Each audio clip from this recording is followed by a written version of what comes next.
One man, 5 companies, a net worth larger than the GDP of most countries on Earth. But here is the question nobody is asking. Is Elon Musk smarter than everyone else? No. Is he luckier? No. Does he have some secret that nobody else has access to? Actually, yes. And that secret is sitting in this book. Not his money, not his connections, not his genius, his mindset, the exact way he thinks, the exact way he works, the exact way he chooses his missions, and the exact reason why, while most people are dreaming about success, Elon Musk is building rockets to Mars. This is the complete summary of the Book of Elon, written by Eric Jorgenson, the same author who wrote the Almanac of Naval Ravikant, read by over 2 million people. In this video, we are going to give you everything inside this book.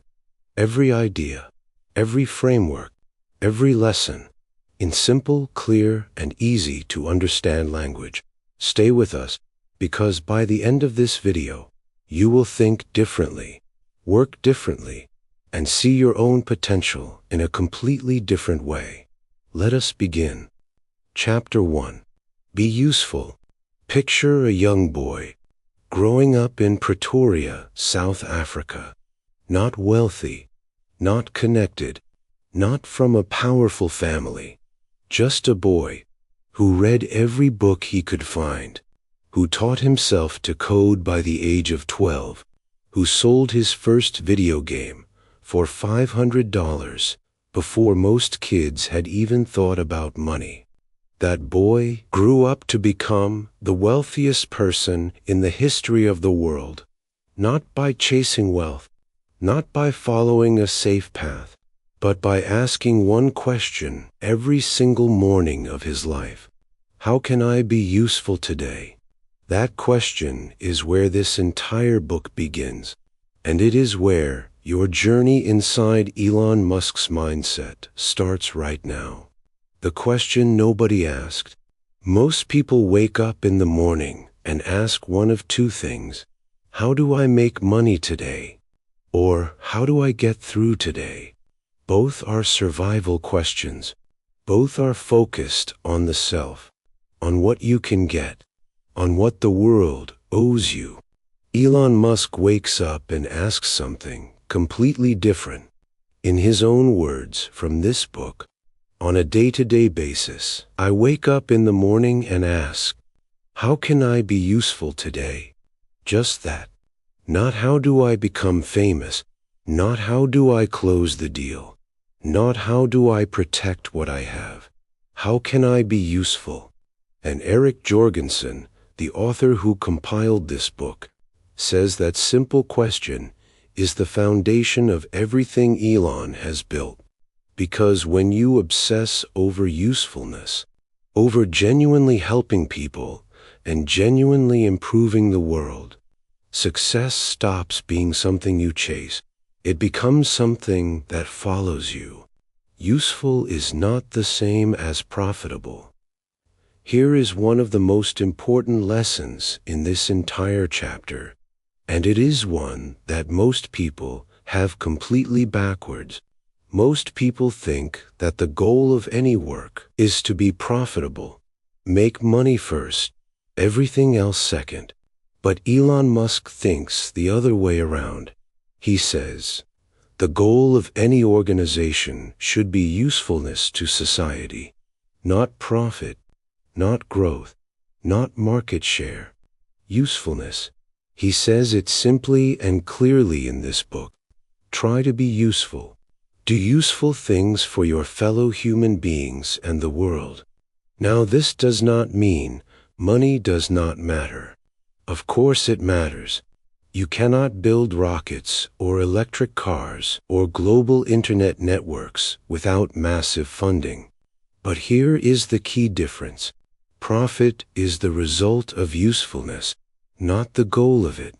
When you build something that genuinely makes people's lives better, when you solve a real problem for real people, the money follows, almost automatically. Elon proved this over and over again. PayPal made online payments useful. Tesla made electric cars useful. SpaceX made space travel useful. In every single case, usefulness came first. Success came second. The mathematics of usefulness. This is where Eric Jorgenson reveals something beautiful about how Elon thinks. Elon does not just feel his way through decisions about usefulness. He calculates it like a physicist, like a mathematician. He says in this book, think about it mathematically. How many people you helped, multiplied by how much help you provided each person on average. That is the total utility. Read that again. How many people you helped, multiplied by how much help you gave each one. That is your usefulness score. That is how Elon measures the value of any product, any company, any decision.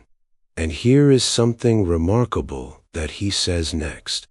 Building something that makes a big difference to a small number of people is just as great as something that makes a small difference to a vast number of people. Both produce the same total impact. Both are equally valuable. Because it is never about scale alone. It is about genuine impact. It is about asking, is what I am building actually making someone's life better? Not theoretically, not on paper. In reality, that question is the compass Elon uses for everything. You can choose to be extraordinary. One of the most powerful lines in this entire chapter is something Elon says about ordinary people. He says, you can choose to be not ordinary. You can choose not to conform to the conventions taught by your parent. It is possible for ordinary people to choose to be extraordinary. Read that carefully. He is not saying you were born extraordinary. He is not saying extraordinary is reserved for people like him. He is saying it is a choice, a daily choice, a choice that starts with the question you ask when you open your eyes in the morning. Most people choose ordinary not because they have to, but because they were never told they had any other option. They were told to be safe, to be realistic, to follow the path that was already cleared for them. But Elon says, there is another path, one that does not ask what is safe, one that asks what is useful. What does the world actually need? What problem is sitting right in front of me that nobody has solved yet? And what would happen if I tried? A useful life is worth having lived. Eric Jorgenson closes this chapter with a line that comes directly from Elon himself. Simple, quiet, but deeply powerful. A useful life is worth having lived. Not a rich life, not a famous life, not a comfortable life, a useful one. Think about what that means for your own life. When it is all over, when you look back at everything you built, everything you gave, everything you contributed, will you be able to say that your presence here made things better? That you added more than you took? That the world, even in some small way, was improved because you were in it? That is the standard Elon Musk holds himself to. Not his bank account, not his fame, not his legacy in headlines, his usefulness. And that standard is available to every single person watching this right now. You do not need rockets. You do not need billions. You just need to ask the same question Elon asks every morning. How can I be useful today? Start there and see what follows. This was Chapter 1 of the Book of Elon by Eric Jorgenson. Chapter 2 is next, and it is where we go even bigger, we are going to talk about why Elon chose missions so large that most people thought he had lost his mind. Clean energy, artificial intelligence, and why the size of your mission determines the size of your life. Chapter 2 is coming next. Chapter 2. Fight for the Future. It was the year 2001. Elon Musk had just sold PayPal. He had hundreds of millions of dollars sitting in his bank account. He was 30 years old. Most people in that position would have stopped, bought a yacht, retired to a beach, enjoyed the rewards of what they had already built. But Elon did something different. He sat down and started thinking about the future. Not his future, not his family's future, the future of humanity. And what he saw when he looked forward scared him, not because of personal failure, not because of any threat to himself, but because he could see very clearly that the human race was on a fragile path. And he decided that he was going to do something about it. That decision changed the world. And this chapter is about exactly why he made it. The shower that changed everything. Eric Jorgenson shares something in this chapter that most people never hear about Elon. He says that back in college, long before the billions, long before Tesla or SpaceX, Elon used to spend time just thinking about the future, thinking about what areas would have the biggest impact on humanity as a whole. In his own words from this book, "In college, I would wonder about the future and what areas were really going to have an important impact on the future of humanity as a whole. This wasn't for a paper, just what I thought about in the shower. Not for grades, not for a professor, not for any reward at all, just because he genuinely cared about where things were going." And from those quiet showers in a college dorm, Elon came up with 5 areas that he believed would shape the future of the human race: the internet, the transition to sustainable energy, space exploration and extending life to multiple planets, artificial intelligence, and the rewriting of genetic. 5 areas that young Elon, with no money and no company, decided were worth dedicating a life to. And then he spent the next 30 years actually doing it. This was never about business. Here is something that Eric Jorgenson is very clear about in this chapter. Elon Musk's companies are not business ventures dressed up as missions. They are genuine missions. SpaceX was never just a rocket company trying to make profit. It was Elon's answer to the question of whether humanity could survive long enough to become a multi-planetary species. Tesla was never just an electric car company chasing market share.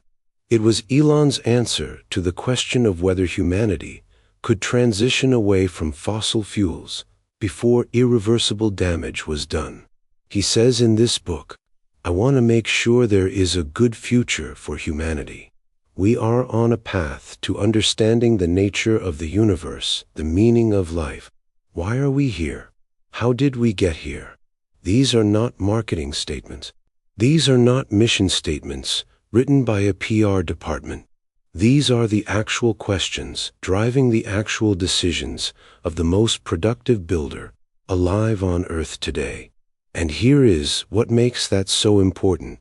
When your mission is that big, when you are fighting for something that matters at a civilizational scale, you cannot afford to quit. You cannot afford to take the easy path. You cannot afford to settle for good enough, because the stakes are too high. And that pressure, that weight of purpose, turns ordinary effort into extraordinary results. Why most people play small. Now here is something that this chapter reveals quietly, something most people never stop to examine. Most people choose small missions, not because they are small people, but because they were never told that they were allowed to choose something bigger. They were taught to be realistic, to set achievable goals, to manage expectations, to build a stable career, to not reach too far. And so they spend their lives optimizing for things that do not really matter to them. A slightly better salary, a slightly bigger house, a slightly more impressive title, none of which feels the deeper need, the need for a mission, the need to feel that their work matters, that their effort is going towards something real. Elon says in this book, "If it seems like the obvious thing to do, I am not sure why you would do anything else." To him, working on problems that affect the future of humanity is not heroic. It is just obvious. Of course you work on the things that matter most. Of course you point your energy at the biggest problems. Of course you fight for a future that is worth arriving at. The question is why everyone else is not doing the same. Looking at life as a branching path. One of the most powerful ideas in this chapter is how Elon thinks about the future itself. He does not see the future as something fixed. He does not believe that what happens next is already decided. He says in this book, "I look at the future from the standpoint of probabilities. It is a branching stream of probabilities, and actions we can take now affect those probabilities. Every choice you make today, every action you take or do not take, changes the probability of a specific future arriving." And Elon makes his choices based entirely on that understanding. He asks, which actions will accelerate something good? Which actions will slow down something dangerous? What can I introduce today that changes the direction of what is coming? That is not the thinking of someone building a company. That is the thinking of someone fighting for the world they want their children to inherit. And it is a way of thinking that is available to all of us. Remember the future. Eric Jorgenson closes this chapter with 3 simple words that come directly from Elon. Remember the future, not remember the past, not manage the present. Remember the future. What does that mean? It means carry the image of the world you want to exist with you. Every day, in every decision, let it guide what you fight for. Let it determine what you refuse to give up on. Let it be the reason you get back up every time something knocks you down. Because the future is not something that just happens. It is something that someone has to fight for. And according to Elon Musk, that someone could be you. Chapter 3. Obsessed for Success. In 1995, a 24-year-old man arrived in California. He had a small amount of money, no connections, no job lined up. He applied to do a PhD at Stanford University. He got in, and then 2 days later he dropped out because he had an obsession. He could not stop thinking about the internet, about what it could become, about the problems it could solve, about the businesses that could be built inside this new digital world. The obsession was so consuming, so completely alive inside him, that sitting in a classroom felt like a waste of the most important years, of the most important decade in the history of technology. So he left Stanford and started a company called Zip2, then sold it, then started X.com, which became PayPal, then sold that too, and took every dollar and poured it into rockets and electric cars. 2 industries that every expert in the world said were impossible. 2 industries that the obsession simply would not let him ignore. That man was Elon Musk. And this chapter is about the one quality that made all of it possible. Not intelligence, not luck, obsession. What obsession actually looks like. Most people hear the word obsession and think of something unhealthy, something unbalanced, something to be managed or treated. But Eric Jorgenson presents a completely different picture in this chapter. He shows what productive obsession looks like in real life. And it looks like this. You are not working because you have to. You are working because you literally cannot stop. The problem lives in your head when you are eating, when you are driving, when you are supposed to be sleeping. Elon says it plainly in this book. If you like what you are doing, you think about it even when you are not working.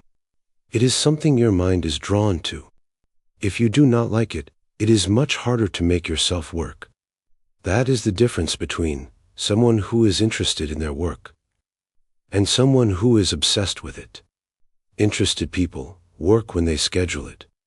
Obsessed people work whenever the thought arrives. And thoughts arrive constantly. In the shower, on a walk, at 3 in the morning, because the problem has moved inside them. It is no longer just a task on a list. It is a living, breathing thing that demands to be solved. PayPal, Tesla, SpaceX, the obsession behind each one. Let us look at what obsession actually produced across Elon's career. When Elon was building what would become PayPal, he was not thinking about how to build a profitable payments company. He was obsessed with one specific problem. Why is it so hard to move money online? That question consumed him completely. He worked around it. He thought around it. He built around it, until the answer emerged. And that answer changed how the entire world handles digital money. Then came Tesla. Every major car manufacturer said electric vehicles were not viable. Not yet. Maybe in 30 years. But Elon was obsessed with a different question. Why are we still burning fossil fuels when the technology to move beyond them already exists?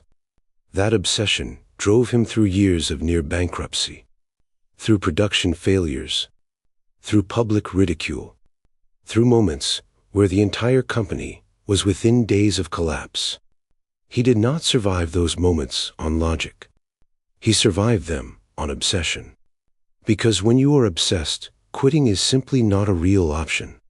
Your mind will not let you. And SpaceX. NASA had given up on affordable space travel. The entire aerospace industry had accepted that rockets were disposable and expensive. Elon was obsessed with the different question. Why can we not reuse a rocket? Why does reaching space have to cost hundreds of millions of dollars every single time?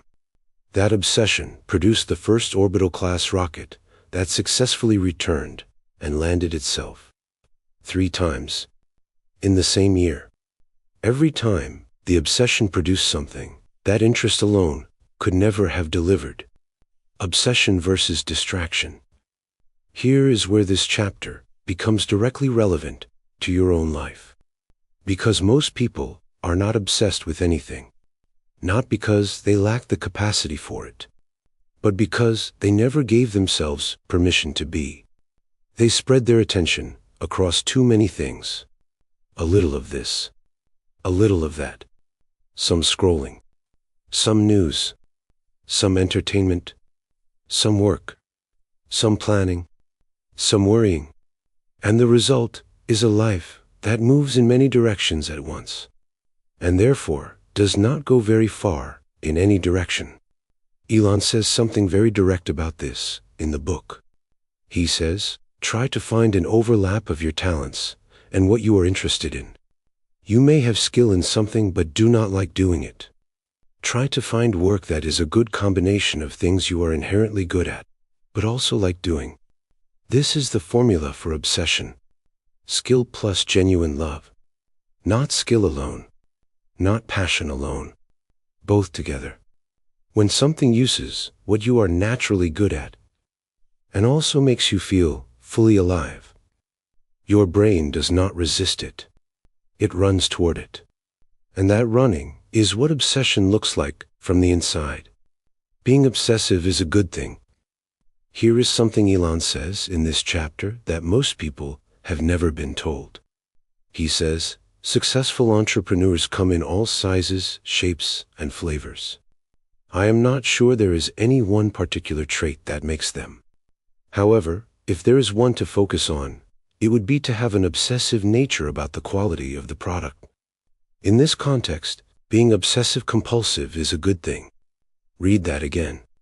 Obsessive-compulsive is a good thing. Not something to suppress. Not something to medicate away. A competitive advantage. Because a person who cannot stop thinking about making something better will always, eventually, make it better, while the person who is merely interested will settle for good enough. And good enough never changes the world. Take the pain. This chapter ends with one of the most honest lines in the entire book. Elon says, "My way of dealing with mental problems is to make sure you really care about what you are doing and take the pain. Not avoid the pain. Not manage the pain. Take it. Because when you are obsessed with something that genuinely matters to you, the pain is part of the process. The failures are data. The setbacks are chapters in a story you are still writing. And the obsession is the thing that keeps you writing, no matter how hard the chapter gets. That is the difference between people who dream about changing things and people like Elon Musk who actually do." This was Chapter 3 of the Book of Elon by Eric Jorgenson. Chapter 4 is next, and it is the chapter that reveals the thinking tool Elon uses to solve problems that everyone else thinks are impossible. It is called first principles thinking, and once you understand it, you will never look at a problem the same way again. Chapter 4 is coming. Chapter 4, First Principles Thinking. Imagine you are an engineer. You have been told that building a rocket costs $200 million. Everyone in the industry agrees on this number.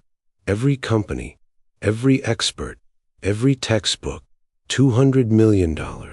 And you accept it because that is what it has always cost. That is what everyone else is paying. That is just the reality of the situation. Now imagine a different engineer. Same problem, same rocket. But this engineer does not accept the number. He does not start with what it has always cost. He starts with a different question entirely. What is a rocket actually made of? Aluminum, titanium, copper, carbon fiber. He goes further.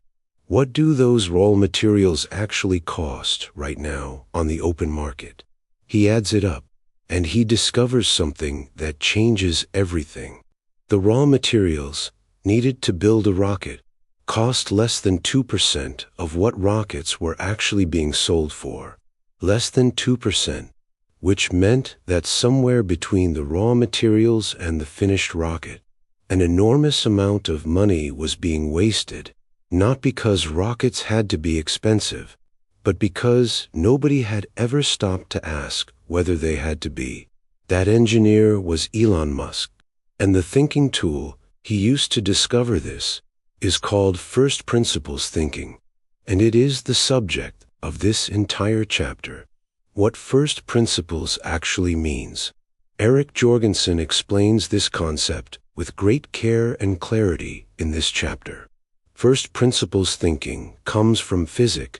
It is the method that physicists use to discover things that defy common sense, things like quantum mechanics, things that seem impossible, until you strip away every assumption and start reasoning from the ground up.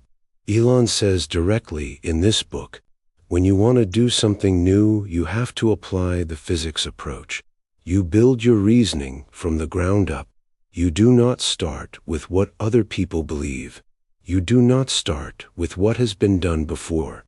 You start with what is fundamentally, provably, undeniably true. And then you reason upward from there and see what you arrive at. Analogical thinking, the way most people think.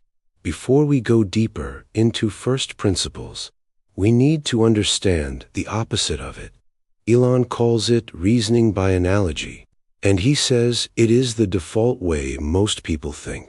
Reasoning by analogy means you do something because it is similar to something else, because someone else did it that way, because it has always been done that way.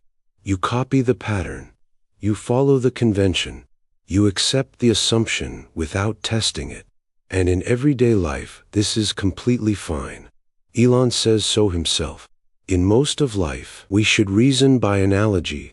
Otherwise, mentally, you would not be able to get through the day. But for important things, for new things, for things that have never been done before, analogical thinking becomes a prison. It keeps you inside the boundaries of what already exists. It whispers in your ear, "This is how expensive rockets are. This is how long batteries take. This is how much it costs." And because everyone around you is whispering the same thing, you believe it, without ever asking. But is it actually true? The rocket cost example. Let us go back to the rocket story, because this is the clearest example in the entire chapter. When Elon started SpaceX in 2002, everyone in the aerospace industry had accepted one truth: rockets are expensive. They always have been. They always will be. That was the analogy. That was the assumption. That was the wall nobody questioned. But Elon asked, what are rockets actually made of? Aluminum, titanium, copper, carbon fiber. What do those materials actually cost on the raw market? He ran the numbers, and he found that the raw material cost of building a rocket was only 1 to 2% of what rockets were actually selling for. He explains in this book, if I had analyzed it by analogy, what are other rocket companies doing? What do their rockets cost? That would not illustrate what the true potential is. But by going back to first principles, by asking what does the rocket actually cost to build from raw atoms, he could see something no one else was seeing. There was an enormous gap between what rockets were costing and what they needed to cost. And in that gap, SpaceX was born. The Idiot Index. Here is one of the most powerful ideas Elon introduces in this chapter. He calls it the Idiot Index. It is simple. Take any finished product. Find out what the raw materials cost to make it. Then compare that number to what the finished product actually cost. If the ratio is very high, if the finished product costs 50 or 100 times more than its raw materials, there is a problem. The design is too complex. The manufacturing is too inefficient. Someone somewhere is not thinking clearly. Elon gives a real example from SpaceX. One part of the rocket, the half-nozzle jacket, was priced at $13,000, but it was made of only $200 worth of steel. That is a ratio of 65 to 1. That is a very high idiot index. And Elon says, I expect all my engineers to know all the best and worst parts in their systems as judged by the idiot index at all times. Because a high idiot index means there is room for improvement. It means the assumption of high cost is not rooted in reality. It is rooted in convention. And convention can always be broken. If you are willing to think from first principles, how to apply this to your own life. Here is where this chapter becomes directly useful to every single person watching. Think about one area of your life, one problem you have accepted as too expensive, too difficult, too time-consuming, too risky. Now ask yourself, is that belief based on first principles? Or is it based on analogy? Is it based on what you have observed? Or is it based on what everyone around you keeps repeating? What are the raw materials of this problem? What is it actually made of? What would it actually cost if you started from scratch? If you stripped away every assumption and built your thinking from the ground up, you might discover what Elon discovered, that the gap between the assumed cost and the real cost is far wider than anyone told you, that the problem is far more solvable than you were led to believe, and that the only thing truly standing in your way was a borrowed assumption, one you never questioned, one you just accepted because everyone else had. Chapter 5. Work like hell. Let me ask you something honest. How many hours a week do you actually work? 40? Maybe 50? Maybe on a really intense week 60? Now let me tell you what Elon Musk thinks about that number. He says in this book, nobody ever changed the world on 40 hours a week. That is not an opinion. That is his lived experience. For 15 years across two companies that were both simultaneously on the edge of death, Elon Musk worked 80 to 100 hours every single week. Not once, not during a crisis, every week, as his baseline, as his normal. And in this chapter, Eric Jorgenson takes us into exactly what that looked like, why Elon worked that way, what it cost him, and what it produced. The simple mathematics of effort. Elon does not romanticize his work ethic. He does not talk about it like a personality trait or a gift. He talks about it like mathematics, and the math is straightforward. He says in this book, do the simple math.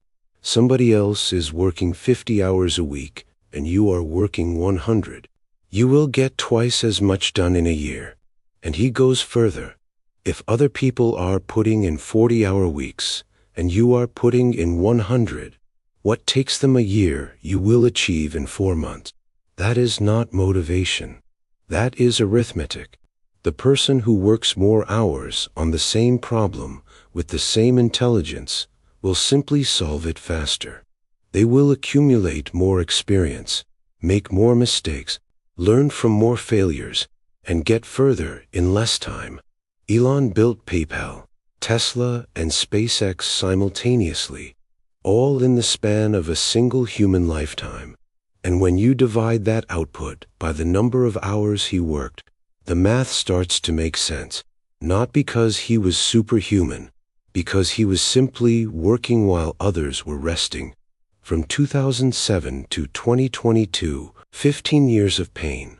Here is where this chapter becomes deeply honest, in a way that most books about successful people never are. Elon does not pretend that working like hell was painless. He says directly in this book, from 2007 until 2022 was nonstop pain. 15 years. Not a hard quarter. Not a difficult year. 15 consecutive years of what he describes as nonstop pain. During that time, Tesla almost died multiple times. SpaceX almost ran out of money before a single successful launch. He was going through a divorce. He was managing thousands of employees across multiple companies. He was sleeping on factory floors, showing up when there was nothing left to show up with. He describes it like this. There was a gun to my head to make Tesla work. Pull a rabbit out of your hat. Then pull another rabbit. A stream of rabbits flying through the air. If the next rabbit does not come out, you are dead. Think about that image. Not the glamour of success. Not the cover of a magazine. A gun to the head. Rabbits that had to keep coming. Or everything was over. That is the real story behind the world's most successful entrepreneur. Not ease. Not luck. 15 years of grinding forward through a kind of pressure most people will never experience. Intensity matters, not just hours. This chapter reveals something important about how Elon thinks about work. He does not just talk about the number of hours. He talks about the quality of those hours, the intensity. He says he is wired for war, not wired for comfort, not wired for balance, for war. And that word is important, because war demands your complete attention. There is no half effort in a war.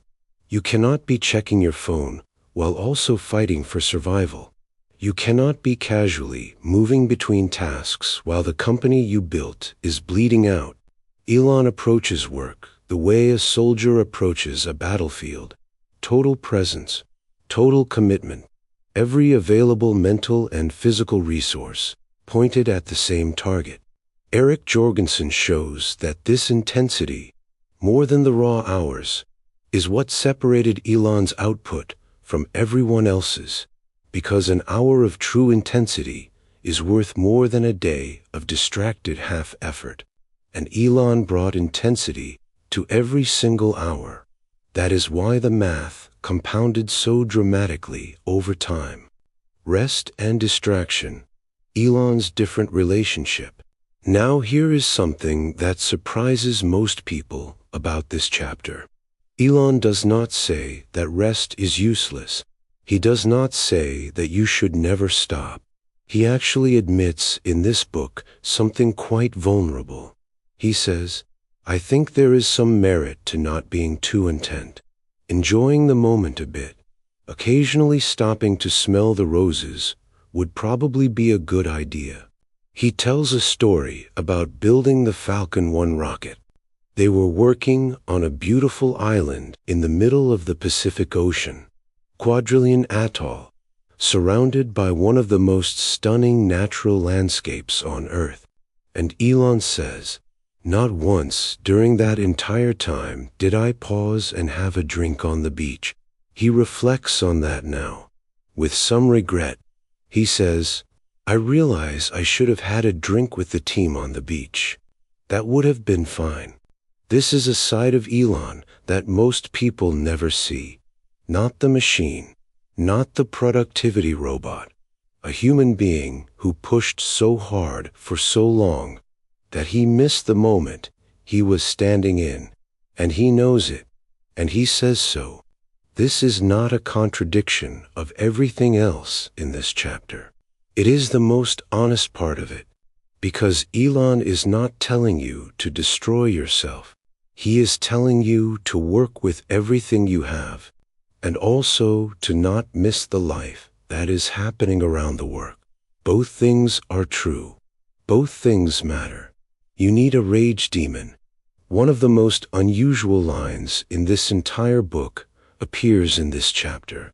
Elon says, you need to have some kind of rage demon in your skull that drives you, not motivation, not discipline, a rage demon, something inside you that refuses to accept the current state of things, something that will not let you settle, something that, when the work is hard and the results are slow and the doubts are loud, keeps driving you forward anyway.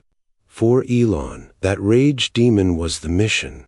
The knowledge that if SpaceX failed, humanity might not become multiplanetary for a very long time. The knowledge that if Tesla failed, the shift to sustainable energy would be set back by decade. Those stakes were the fuel. Not money, not fame, not ego, the weight of what would be lost if he stopped. That is what drives a 100-hour week, not willpower, purpose.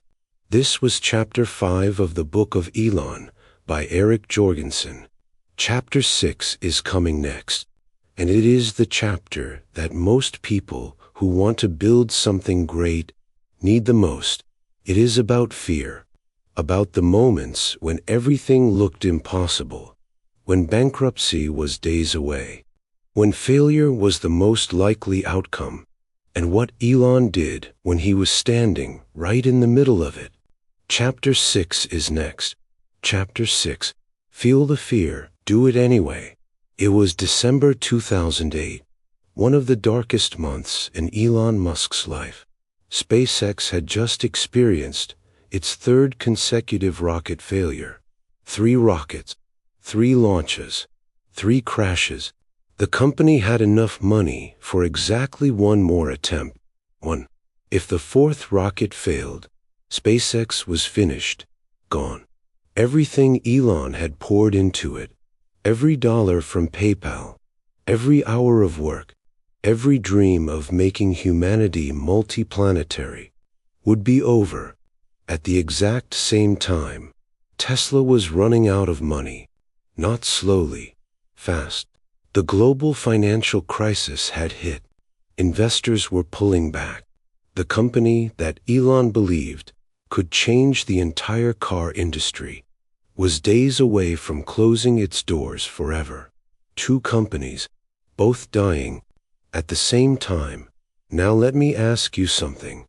What would you do in that moment, with everything on the line, with failure staring directly into your face? Most people would walk away. Most people would call it an honest attempt, collect what was left, and move on. But Elon Musk did something different. He felt the fear, and he kept going anyway. That decision is the entire subject of this chapter. Elon feels fear just like you do. Here is one of the most important things Eric Jorgenson reveals in this chapter. It completely destroys a myth that most people carry about successful people. The myth is this: successful people are fearless. They do not feel what the rest of us feel. They have some special kind of courage that ordinary people simply do not have. Elon destroys this idea entirely. He says directly in this book, "First of all, I feel fear. It is not as though I have the absence of fear. I feel it quite strongly. Quite strongly." The man who took two companies to the edge of extinction simultaneously. The man who bet everything he had on industries everyone said were impossible. He felt fear, quite strongly. Not a little, not occasionally, quite strongly. The difference between Elon and most people is not the absence of fear. It is what he does in the presence of it. He continues, "But when something is important enough and you believe in it enough, you do it in spite of fear. In spite of, not after it disappears, not once it feels safe. In spite of it, while it is still there, while it is still loud, while it is still telling you that this is a terrible idea, you go anyway." What Elon thought when he started SpaceX, this is the part that should stop you completely. When Elon was starting SpaceX, before a single rocket was built, before a single test was run, he already knew the odds were against him. He says in this book, "When starting SpaceX, I thought the odds of success were less than 10%. Less than 10%, and he accepted it. He accepted that he would probably lose. He accepted that everything he was about to invest, his time, his money, his reputation, would very likely be gone." And then he says something that reveals exactly how he was thinking. "But maybe we would make some progress. If we could just move the ball forward, even if we died, maybe some other company could pick it up and keep moving, and our work would still have done good." Think about that for a moment. He was not thinking about his own success. He was thinking about moving the mission forward, even if he did not survive it, even if the company collapsed, even if he lost everything. If the work moved humanity one step closer to becoming multiplanetary, that was enough. That was worth the fear. That was worth the risk. Tesla and SpaceX, both nearly gone. Let us go back to December 2008, because this is where the courage in this chapter becomes real and not just theoretical. SpaceX had 3 failed launches, 1 shot left. Elon made the decision to fund that 4th launch, with money he did not really have, with hope that was almost gone. The 4th rocket launched, and for the first time, it worked. SpaceX survived, but Tesla was still dying. Elon took the last of his personal money. What he had left, he put it into Tesla to keep it alive for a few more weeks, long enough to close a new funding round, long enough to survive. He has spoken about that period with complete honesty. He was borrowing money from friends. He was sleeping at the factory. He was hiding from some people how close to the edge he was, because if the fear had become public knowledge, if investors and employees had seen how bad it truly was, the companies would have collapsed from the panic alone. So he carried the fear quietly and kept working and kept showing up and kept making decisions as if failure was not the most likely outcome, because giving in to the fear was not something he was willing to do. Courage builds over time. Here is something Elon says in this chapter that most people miss. He says, "I definitely emboldened over time." Not that he was always courageous. Not that courage came naturally from the very beginning. He was emboldened over time, which means courage is not a fixed personality trait. It is something that develops with experience, with repetition. Every time you face a fear and act anyway, the fear becomes a little smaller, and you become a little larger. Every time you survive something that you thought might break you, your understanding of your own capacity expands, and the next time fear shows up at the door, you recognize it. You have seen it before. You know that it does not have to stop you, because it did not stop you the last time. This is what Elon means when he says he grew bolder.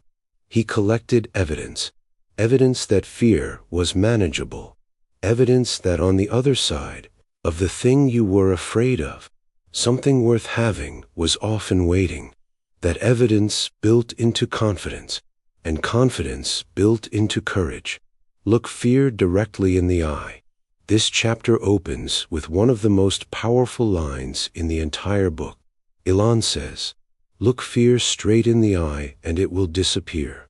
The nature of fear is that people do not look at it. Look at it directly and it will be gone. Most people deal with fear by avoiding the thing they are afraid of. They walk around it. They delay it. They distract themselves from it. And the fear stays alive, growing quietly, in the background, getting bigger the longer it is left unexamined. But Elon says the solution is the opposite. Look at it, name it, examine it. Ask what exactly you are afraid of. Ask what the real worst case actually looks like. Ask whether that worst case is truly as bad as the fear is making it feel. And in most cases, when you actually look, the fear shrinks, not because the danger disappears, but because you see it clearly. And something you can see clearly is something you can move through. Quitting is not in my nature. This chapter ends with the most defining statement Elon makes about himself. When asked where he finds the strength to push through the hardest moments, he does not talk about motivation. He does not talk about optimism. He says, "This is simply something important. It must get done. We will keep doing it or die trying. I do not care about optimism or pessimism. We are going to get it done. Not because it is easy, not because he is certain, not because the fear is gone, but because quitting is simply not an option he is willing to consider." And that position, that refusal to accept quitting as a possibility, is itself a form of courage, the most practical form, the kind that does not wait to feel brave, the kind that simply moves forward. Because moving forward is the only direction that matters. Chapter 7. The Algorithm. Engineering is Magic. In 2018, Elon Musk was losing sleep, not because of money, not because of competition, because of a single machine inside the Tesla factory, the Gigapress, a massive robotic system designed to automate the production of Tesla's Model 3. Elon had been so excited about automation, so convinced that robots and machines could solve every problem, that he had tried to automate nearly every single step of the production process. And it was failing, badly. Cars were piling up. Quality was inconsistent. The production line was moving slower than a human workforce would have, and Tesla was once again on the edge of disaster. He walked the factory floor. He looked at every robot, every conveyor, every automated system, and he made a decision. He switched off some of the robots and brought the humans back, and the production rate immediately improved. Why? Because Elon had violated his own most important rule. He had started with the last step instead of the first, and this chapter is about the 5-step process that he now teaches to every engineer at every company he runs. He calls it the algorithm. What the algorithm is, Eric Jorgenson presents the algorithm as one of the most valuable tools in the entire book, and Elon introduces it in his own words. He says, "I have everyone at my companies rigorously implement a 5-step process for engineering. I call it the algorithm. The order is very important. 5-step, in a specific order. And the order is everything. Because as Elon's own Tesla mistake showed, doing the steps out of order can be just as damaging as not doing them at all. Let us go through each step. Step 1. Question every requirement. The first step is to question everything, not accept anything as given. Not assume that a requirement exists for a good reason. Question it. Elon says in this book, make your requirements less dumb. He explains that every requirement should come with a name attached, not a department, not a policy document, a specific person who owns that requirement. Because when a person is accountable for a requirement, they can be questioned, they can be challenged. They can be asked, why does this step actually need to exist? And very often, when you ask that question, the answer is, it does not. It was added years ago by someone who is no longer there, for a reason nobody remembers, but it stayed because nobody questioned it. Elon says requirements that come from smart people are the most dangerous, because people rarely challenge what a smart person has decided. Step 1 is to challenge everything, no matter who decided it, no matter how long it has been there. Step 2, delete. The second step is the most satisfying and the most underused. Delete. Remove everything that does not absolutely need to be there.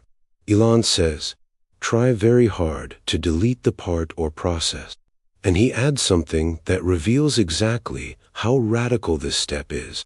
He says, if you are not adding back at least 10% of what you deleted, you are not deleting enough. That is the standard. Not conservative trimming, not cautious reduction, aggressive deletion, until you know you have gone too far. And then add back just what is necessary, because the enemy of great engineering is not failure, it is unnecessary complexity. Every extra step adds time. Every extra part adds cost. Every extra process adds a place where something can go wrong. The best design is not the one with the most features. It is the one with the fewest possible parts that still does exactly what it needs to do. Step 3, simplify and optimize. Only after you have questioned everything and deleted everything possible do you simplify what remains. Elon makes this sequence very clear. A common mistake, he says, is to simplify and optimize a part or process that should not exist. That is wasted effort. You cannot make something elegant that should have been deleted. So simplification only comes third, after the unnecessary is already gone, and what you are left with, you make as clean, as lean, as clear as possible. No extra complexity, no unnecessary step, just the essential thing, done in the most efficient way available. Step 4, accelerate. Now you are moving in the right direction. Now you are moving efficiently, but you are moving too slow. Step 4 is to speed up. Accelerate cycle time. Go faster. Elon says, every process can be speeded up, but only do this after you have followed the first 3 steps. In the Tesla factory, he admits, I mistakenly spent a lot of time accelerating processes that I later realized should have been deleted. This is the most common mistake in business and in life. People try to go faster before they have removed what is unnecessary, before they have simplified what remains. They just add speed to a broken system, and a broken system that moves faster just produces failure faster. Acceleration without the first 3 steps is not progress. It is expensive, high-speed confusion. But acceleration after the first 3 steps is when things start moving at a genuinely extraordinary pace. Step 5, automate. The final step is automation. And Elon is very clear. This comes last. Always. He says, the big mistake in Nevada and at Fremont was that I began by trying to automate every step. That mistake nearly destroyed Tesla, because you cannot automate a process that has not been questioned. You cannot automate a step that should have been deleted. You cannot automate complexity that should have been simplified. If you automate first, you just make the problem faster and more expensive. But if you automate last, after every unnecessary thing has been removed, after every remaining thing has been simplified, after the whole system is already moving fast, then automation compounds everything, and the results become extraordinary. Engineering is magic. Here is where Eric Jorgenson reveals something about how Elon sees the world, something that most engineers and most business people never fully understand. Elon genuinely believes that engineering is magic, not a metaphor. He means it. He says, engineering is the closest thing to magic that exists in the real world, because engineering is the art of turning ideas into physical reality, of taking something that exists only in the mind and making it exist in the world. A rocket that lands itself, a car that runs on electricity, an internet system powered by satellites in orbit. All of these things were once just ideas, impossible ideas, ideas that experts said could not be done, and engineering turned them into real things that people use every day. That is magic. And the algorithm is the method that makes the magic repeatable. You can use this in your own life. Here is the most important thing about this chapter. The algorithm was designed for engineering, but it works for anything. Your morning routine, your business processes, your personal finances, your career decisions, any system in any area of your life can be improved by these 5 steps. Question what is actually necessary. Delete what is not. Simplify what remains. Accelerate what is working. And only then make it automatic. Most people live their entire lives running on systems they never questioned, habits they never examined, processes they inherited from someone else. The algorithm asks you to stop.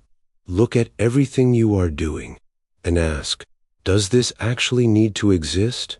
And what happens when you start asking that question is often the most productive thing you have ever done.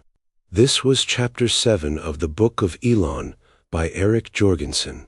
Chapter 8 is next, and it is about something that makes Elon genuinely different from almost every other leader alive. His relationship with being wrong, his relationship with feedback, his relationship with failure as data.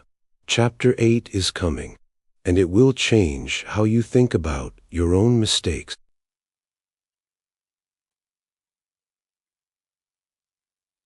Chapter 8. Aspire to be less wrong. Most people are terrified of being wrong. They avoid it. They argue against it. They defend themselves from it. They go quiet when they are not sure. They over-explain when they are challenged. They feel embarrassed, ashamed, or defeated the moment someone points out that they made a mistake.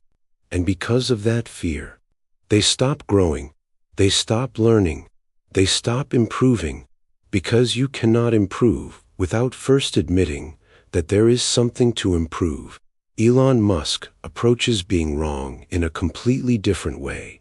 Not as a threat, not as an attack, not as something to be defended against, as information, as data, as one of the most valuable resources a person can collect. And this chapter is about the mindset that allows him to do that. A mindset he calls, aspire to be less wrong. Always assume you are wrong. Here is the starting position that Elon takes in this chapter. He says directly in this book, I take the position that I am always to some degree wrong. Always, not sometimes, not in certain areas, always, to some degree. He does not wait for someone to prove him wrong. He starts from the assumption that he already is, and then he asks, in what direction am I wrong? By how much? What evidence exists that contradicts what I currently believe? This is the opposite of how most people think. Most people start from the position that they are right, and then look for evidence to confirm it. Elon starts from the position that he is wrong, and then looks for evidence to correct it. That one shift, that single change in starting position, changes everything, because a person who believes they are right defends themselves, but a person who assumes they are wrong searches for the truth. It is okay to be wrong, just not confidently wrong. Here is one of the most important lines in this entire chapter. Elon says, it is okay to be wrong, just do not be confident and wrong. Think about that carefully. Being wrong is acceptable. We are all wrong about something all the time. Nobody has perfect information. Nobody reasons perfectly. Mistakes are simply part of thinking. But being confident and wrong, that is dangerous, because confidence without accuracy does not just affect you. It affects everyone around you. It makes your team implement the wrong idea with full force. It makes investors commit resources to the wrong direction. It makes decisions that take years to reverse. Elon has seen this in himself and in others, and his answer to it is not to stop being confident. It is to earn confidence by constantly testing what he believes, by seeking out the evidence that contradicts him, by updating his position the moment better information arrives.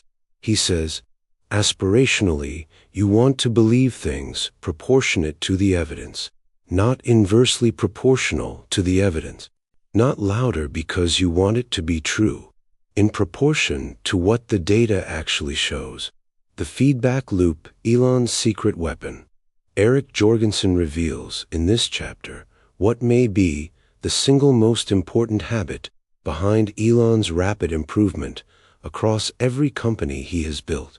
Elon says, I think it is very important to have a feedback loop where you are constantly thinking about what you have done and how you could be doing it better. A feedback loop, not an annual review, not an occasional retrospective, constant loop, every day, every decision, every action, constantly asking, was that right? Could it have been better? What would I do differently? What am I missing? And then acting on the answers. This feedback loop is the engine behind SpaceX's rapid rocket iteration. They test, they fail, they analyze exactly what went wrong, they implement the correction, and they test again, faster than any other aerospace company in history. Because most companies treat failure as something to be ashamed of, they slow down after a failure. They investigate who to blame. They issue reports. They hold meetings. Weeks pass. SpaceX treats failure as data. They analyze it immediately. They implement the correction within days. And they launch again, because the feedback loop never stops running. That speed of iteration, that willingness to be wrong fast and correct fast, is why SpaceX has achieved things that the entire global aerospace industry thought were decades away. Constantly seek criticism. Here is something Elon says that most people never do. He says, constantly seek criticism. A well-thought-out critique of whatever you are doing is as valuable as gold. Most people run from criticism. They hear it as an attack. They feel it as a personal rejection. They dismiss it as jealousy or misunderstanding. And in doing so, they cut themselves off from the most valuable information available. The information about what is actually wrong. Elon actively invites it. He wants to know what is broken, what could be better, what someone else sees in his work that he cannot see himself, because he understands something that most people never accept. You cannot find your own blind spot. By definition, if you could see them, they would not be blind spots. You need someone else to show them to you. And criticism, done thoughtfully, is exactly that. A torch pointed at the places where your own vision fails. Physics, Elon says, does not care about hurt feelings, cares about whether you got the rocket right. And if the rocket is wrong, you need to know before it launches, not after. Failure is an option, not stopping is not. Here is something Elon says about failure specifically that completely reframes how most people think about it. He says, failure is an option here. If things are not failing, you are not innovating enough. Failure is not the sign that you have done something wrong. It is the sign that you are attempting something hard enough to actually be worth doing. If you only ever try things that you know will succeed, you are not building anything new. You are just reproducing the known, and the known has already been done. Real innovation lives in the territory where failure is possible, where the outcome is genuinely uncertain. And to move through that territory, you have to be willing to be wrong, repeatedly, quickly, and without shame. Elon says, I always have optimism, but I am realistic. It was not with the expectation of great success that I started Tesla or SpaceX. It is just that I thought they were important enough to do anyway. Not certainty, not guaranteed success, just importance, and then feedback, and then correction, and then another attempt, until the thing that was once wrong becomes less wrong, and then less wrong again, and eventually right enough to change the world. Wishful thinking, the most dangerous trap. This chapter ends with a warning. Elon says, one of the biggest mistakes people generally make, and I am guilty of it too, is wishful thinking. You want something to be true, even if it is not true, and so you ignore the real truth because of what you want to be true. This is a very difficult trap to avoid, and it is everywhere. In business, in relationships, in health, in any area where the truth is less comfortable than the wish. The cure is simple to describe and very hard to practice. Every day, in every decision, ask, what does the evidence actually show? Not what do I want it to show? What does it actually show? And then update your position to match, not to match your wish, to match reality, because reality is the only place where rockets fly, and companies survive, and missions get accomplished, and lives actually change. Chapter 9. Take responsibility. There is a moment that defines every leader, not the moment of success, not the moment when the product launches perfectly, not the moment when the stock price goes up, and not the interview where they talk about their vision.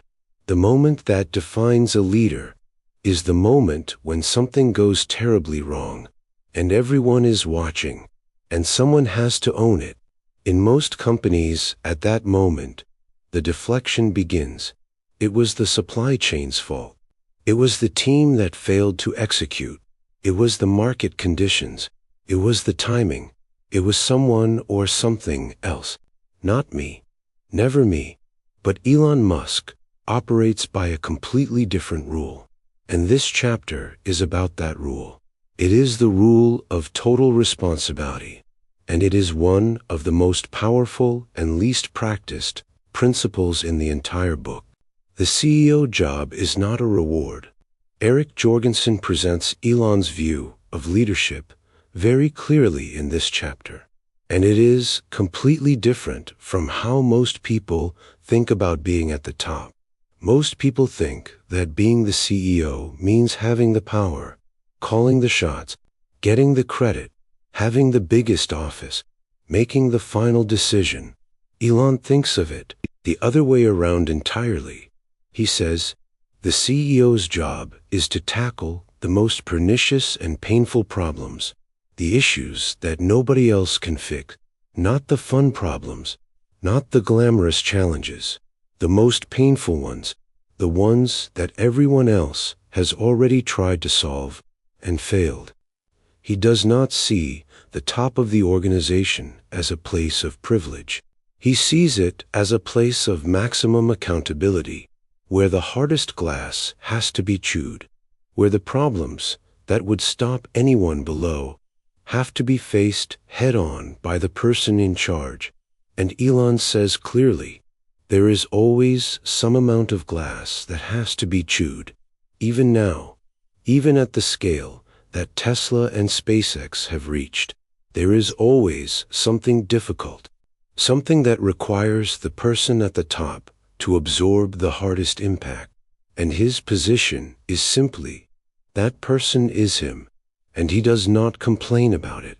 He accepts it as the deal, as the price of being the one who gets to build something extraordinary. Responsibility and control are the same thing. Here is the insight at the heart of this chapter, and it is one that most people have completely backward. Most people think that responsibility and burden are the same thing. They think taking responsibility means carrying weight, means being blamed, means being the person everyone points at when things go wrong, and so they avoid it. They stay below the line. They do enough to contribute, but not enough to be the one who owns the outcome. And they wonder why they never feel fully in control of their own lives or their own work. Elon's view is the opposite. He says, the person who takes responsibility is the person who has real power, because responsibility and control are two sides of the same coin. You cannot have genuine control over something you are not willing to take responsibility for. And if you refuse to take responsibility, you surrender control to someone else, someone who is willing. That is the deal. And Elon takes responsibility for everything: the product, the production process, the culture of the company, the performance of the team, the decisions that worked, and especially the decisions that did not. Because the moment you say, this failed and I own that, you also say, this failed and I can fix it. The two things cannot be separated. Responsibility is not a punishment. It is the key to the door of real agency. Frontline leadership being where the work is. One of the most distinctive things about how Elon leads is that he does not lead from a distance. He leads from the factory floor, from inside the engine room, from the place where the actual work is actually happening. Eric Jorgenson shows in this chapter that when Tesla was facing its most critical production crisis, Elon did not manage it from an executive office. He moved a desk onto the factory floor. He slept at the factory. He was present in the physical space where the problem lived, not to micromanage, but to understand, because you cannot take real responsibility for something you do not fully understand. And you cannot fully understand something if you are not close enough to see it clearly. He says, if you ask for extreme effort from your team, You must be on the front line, sharing the hardship, removing the barriers between what executives do and what the people actually doing the work do. Because if the person asking for sacrifice is not willing to sacrifice themselves, the team sees it and something quietly breaks. But when the leader is there, when they are working the same hours, facing the same pressure, absorbing the same uncertainty, something different happens. The team rises because real accountability is contagious. No excuses, only results. Here is something Elon says about excuses in this book that is worth sitting with.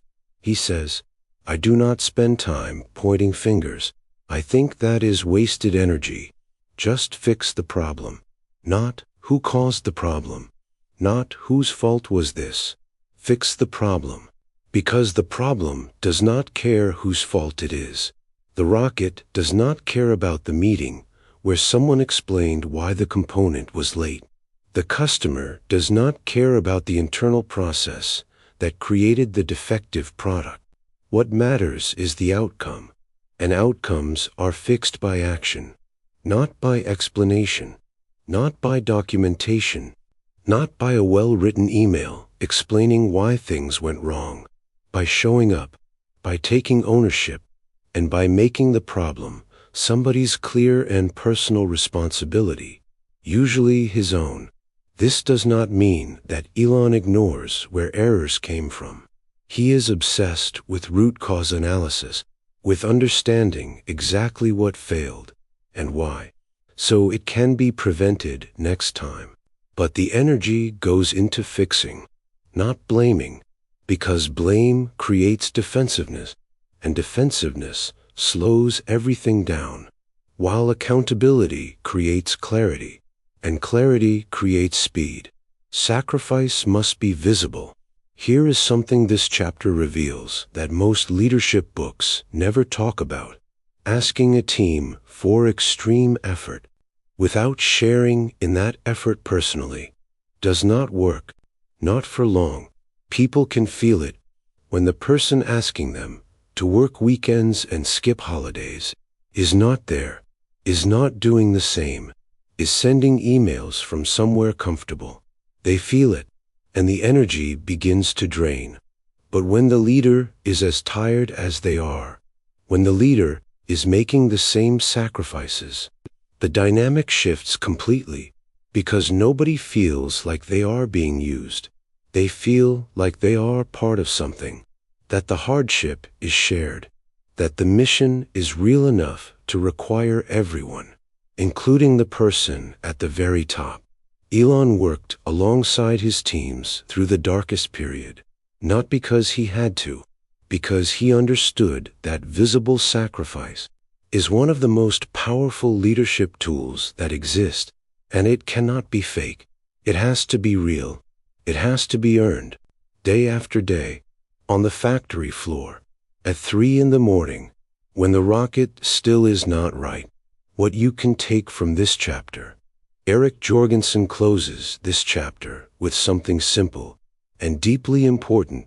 The level of responsibility you are willing to take determines the level of control you will actually have in your career, in your relationship, in your health, in any area of your life where outcomes matter. The moment you say, "This is my problem, and I will fix it," you have moved from passenger to driver, from spectator to builder, from the person who watches things happen to the person who makes things happen. Elon Musk has built the most impactful companies of this generation, not because he was given more than others, not because the path was easier for him, but because he refused to hand the responsibility for outcomes to anyone else. He held it, he owned it, every day, through every failure, through every crisis, through every moment when it would have been easier to point somewhere else. That refusal, that daily, deliberate choice to own everything, is not just a leadership strategy. It is a way of being. and it is available to every single person watching this right now. This was Chapter 9 of the Book of Elon by Eric Jorgenson. One chapter remains. Chapter 10 is the final one, and it brings the entire book together with one last and most important idea: the difference between those who consume the world and those who create it, and why, in Elon's view, creation is the only thing worth dedicating your life to. Chapter 10 is next, and it is the chapter that will stay with you long after the video ends. Chapter 10. Create more than you consume. Every single day you make a choice, without realizing it, without thinking about it, without naming it, but you make it. The choice is this: are you going to take from the world today, or are you going to add to it? Most people, on most days, they consume news, they consume entertainment, they consume products, opinions, and other people's ideas, and they give back only what they have to, the minimum needed, to get through the day, to meet the requirement, to hold their position, and there is nothing wrong with that as survival. But as a life, as the full expression of what a human being is capable of, Elon Musk says, it is not enough, not even close. And this final chapter is about the philosophy that he has built everything on. Create more than you consume. The question Elon asks every young person. When Elon is asked what advice he would give to young people, he does not talk about networking. He does not talk about finding the right investor. He does not talk about picking the hottest industry. He asks one question: are you contributing more than you consume? That question has no comfortable answer if you are honest about it. Because consuming is easy. Consuming is designed to be easy. The entire modern economy has been engineered to make consuming effortless. Scroll and consume. Click and consume. Stream and consume. Order and consume. But creating is hard. Creating is uncomfortable. Creating requires you to sit with something that does not yet exist and struggle until it does. Elon says, it is very hard to be useful. Very hard. And yet that difficulty is exactly the point, because the things that are hard to do are the things that are worth doing, and the things worth doing are the things that make a life meaningful. The economy is not a zero-sum game. Here is something Elon teaches in this chapter that changes how you see the entire world. Most people operate from a zero-sum mindset. They believe that the world has a fixed amount of success, wealth, and opportunity, and that the only way to get more is to take it from someone else. Elon says this belief is not just wrong. It is actively dangerous, because when you believe the pie is fixed, you spend your energy competing for what already exists, trying to take pieces from someone else's plate, fighting for a share of something limited. But the economic pie is not fixed.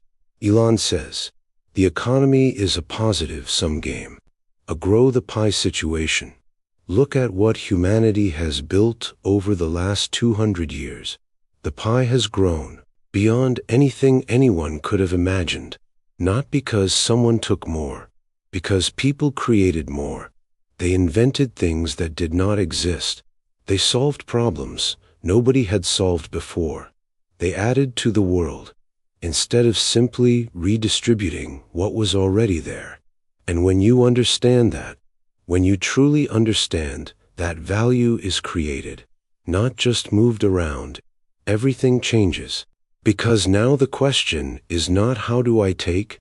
The question is, what can I build that adds something new to what exists? Have a positive net contribution to society. This is the standard Elon holds himself to. Not wealth, not fame, not legacy. A positive net contribution to society. He says directly, try to have a positive net contribution to society. That is the thing to aim for. Not to be a leader for the sake of being a leader. Not to be successful for the sake of being seen as successful. A positive net contribution. More value added than value consumed. More created than taken. Think about what this means for the scale of what Elon built. SpaceX is not just a rocket company. It is an attempt to add humanity's presence to another planet, to create an insurance policy for the survival of the human species. Tesla is not just an electric car company. It is an attempt to add a new energy system to the one the entire civilization runs on. A cleaner one, a more sustainable one, one that creates instead of deplete. These are not businesses. They are acts of creation at a civilizational scale, and they are driven by one core question. What can I add that was not here before? A useful life is a good life. Eric Jorgenson closes this chapter with the simplest and most powerful statement in the entire book.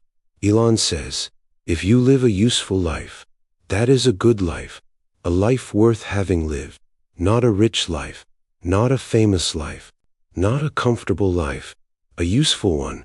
We are back to where this whole book began. Chapter 1 opened with the same idea. Be useful.